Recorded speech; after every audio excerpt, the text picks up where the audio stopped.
안녕하세요. 오늘은 요한복음 15장 26절에서 16장 33절의 내용을 내가 떠나가는 것이 유익하다 하는 제목으로 살펴보겠습니다. 예수님께서 내가 떠나가는 것이 오히려 너희들에게 유익하게 될 것이다 라고 말씀하신 내용이죠.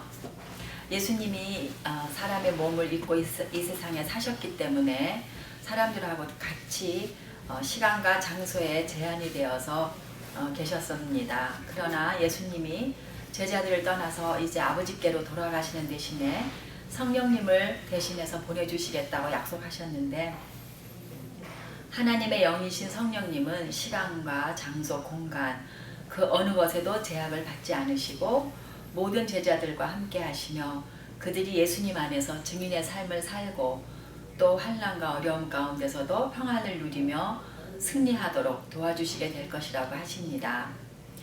전체적인 내용을 살펴보면요. 첫째, 너희들만 남겨두는 것이 아니다. 둘째, 성령님은 분명한 목적을 가지고 오신다. 셋째, 그는 진리의 영이시다. 또 넷째, 근심이 기쁨으로 변할 것이다. 또 다섯째, 용기를 내어라. 내가 세상을 이겼다. 이런 내용이 되겠습니다. 퀴즈를 보면요. 다음 중에 성령님이 세상에 오셔서 하실 일이 아닌 것은 13절 내용입니다. 첫째, 모든 진리 가운데로 인도할 것이다. 둘째, 자기 마음대로 말씀하실 것이다. 셋째, 듣는 것만 일러주실 것이다. 넷째, 앞으로 올 일들을 너희에게 알려주실 것이다. 두 번째가 답이겠죠. 첫 번째, 너희들만 남겨두는 것이 아니다. 15장 26절에서 16장 4절까지 내용입니다. 26절을 읽어보면 내가 아버지께로부터 너희에게 보낼 보혜사 곧 아버지께로부터 오시는 진리의 영이 오시면 그 영이 나를 위하여 증언하실 것이다. 예수님은 떠나시면서 제자들에게 복음의 증인이 되고 열매 맺는 삶을 살라는 사명을 남겨주셨습니다. 그러나 그것은 순탄한 길은 아니죠. 세상 사람들에 의해서 배척을 당할 것이며 심지어 죽이려고까지 할 것입니다. 하나님을 잘 섬긴다고 스스로 믿었던 사람들이 예수님을 미워하고 죽였으니 그 제자들에게도 그렇게 할 것이 당연할 것입니다. 그러나 보혜사이신 진리의 영이 오시면 이 보혜사는 변호해 주시는 분, 도와주시는 분 그런 뜻이 됩니다. 그 진리의 영께서 제자들과 함께 하시면서 친히 증언도 해주시고 또 이길 수 있는 힘을 주실 것이라고 약속하십니다.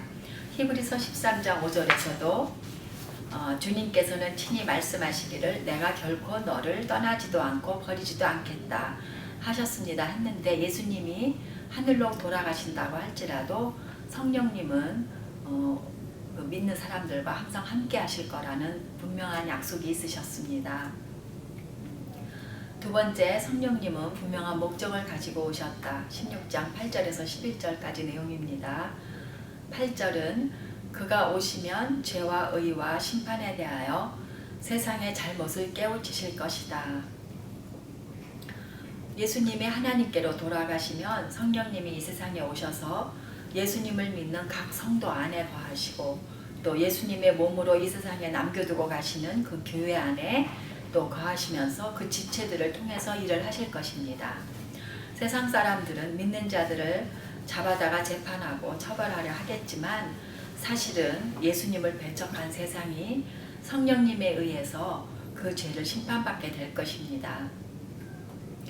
죄에 대하여 깨우친다고 한 것은 이 세상이 하나님께서 보내신 예수님을 믿지 않은 죄를 드러나게 할 것임을 얘기한 것이고, 의에 대하여 깨우친다는 것은 이 세상에 단 한 분의 의인이셨던 예수님을 배척함으로써 자신들이 예수님을 세상에서 다시 떠나가게 한 사실을 깨닫게 될 것이라는 것을 얘기합니다.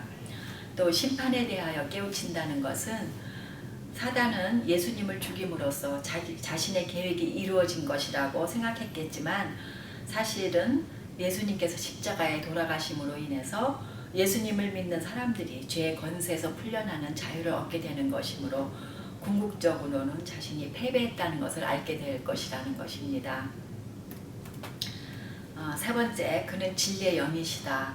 12절에서 15절 내용입니다. 13절을 먼저 읽어보면 그러나 그분 곧 진리의 영이 오시면 그가 너희를 모든 진리 가운데로 인도할 것이다. 그는 자기 마음대로 말씀하지 않으시고 듣는 것만 일러주실 것이요 앞으로 올 일들을 너에게 알려주실 것이다. 상대를 배려하는 선생님이라면 가르침이나 말을 전할 때 그에게 맞도록 그 수준에 맞춰서 절제하고 조심하려고 할 것입니다.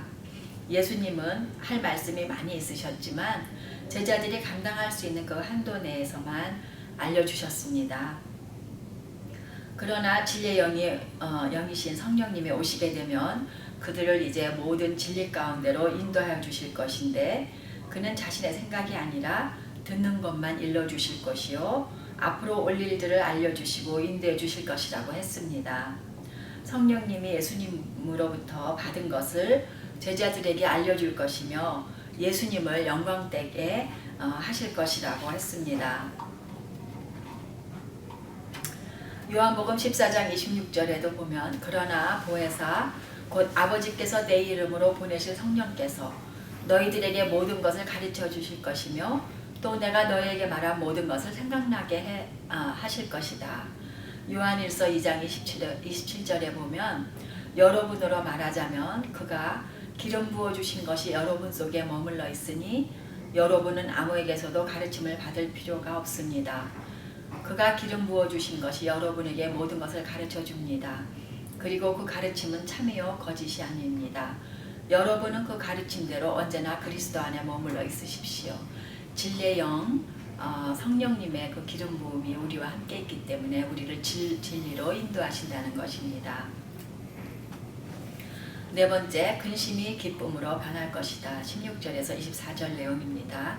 22절, 이와 같이 지금 너희가 근심에 쌓여 있지만 내가 다시 너희를 볼 때에는 너희의 마음이 기쁠 것이며 그 기쁨을 너희에게서 빼앗을 사람이 없을 것이다. 예수님은 곧 돌아가실 것이며 다시 살아나실 것이라고 반복적으로 말씀해 주시는데 제자들이 그 말을 이해하지 못하고 혼돈스러워하고 있었습니다. 그러한 제자들에게 예수님은 기쁨을 보장해 주시고 있습니다. 그 예수님이 주시는 기쁨은 첫째, 이미 있는 것을 찾는 것이 아니라 진통 뒤에 해산때 같이 고통을 기쁨으로 바꾸는 것을 경험하는 것이다. 그리고 세상의 조건이 주는 것이 아니라 오직 예수님만이 주실 수 있는 것이다. 이렇게 말씀하시죠.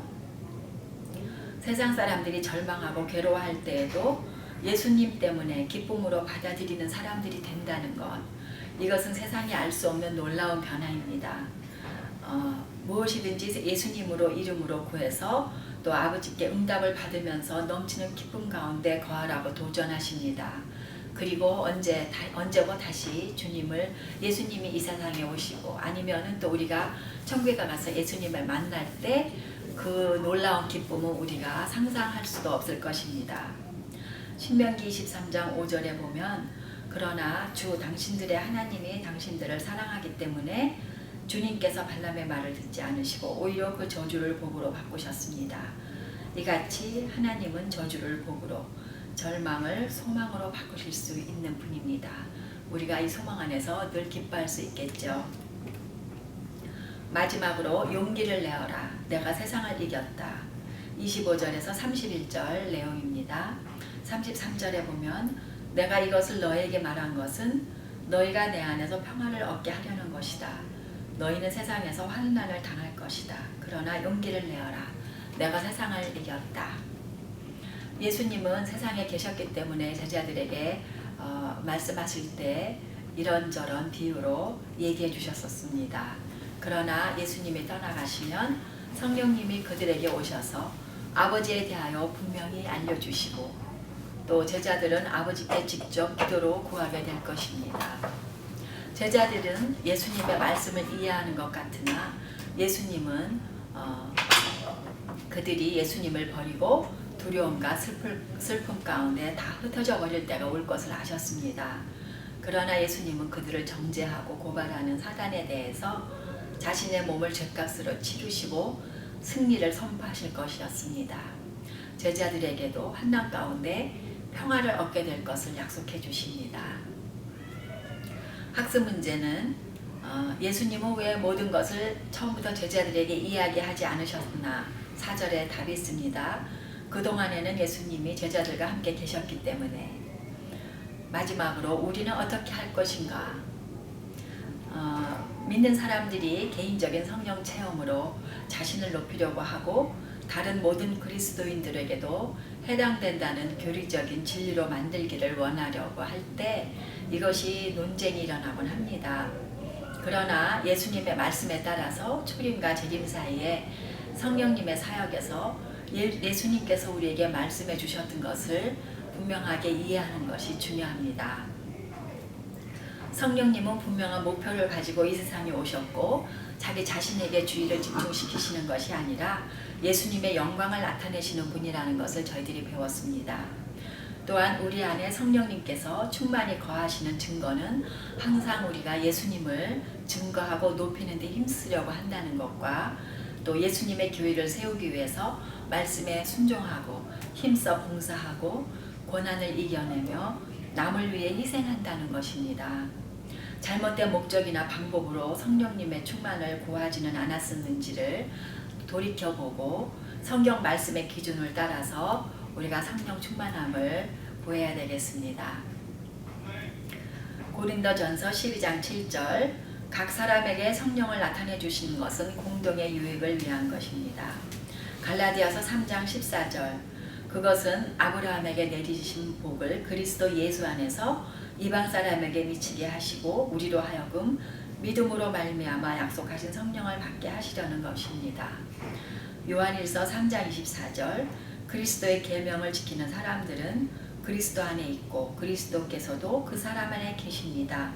그리스도께서 우리 안에 계신다는 것을 그가 우리에게 주신 성령으로 우리는 압니다. 이 세 구절만 읽어보아도 성령님이 임재하시는 증거가 우리를 통해서 어떻게 나타나는지를 저희들이 배울 수가 있습니다. 네, 그러면 은혜로운 목장 예배 되세요.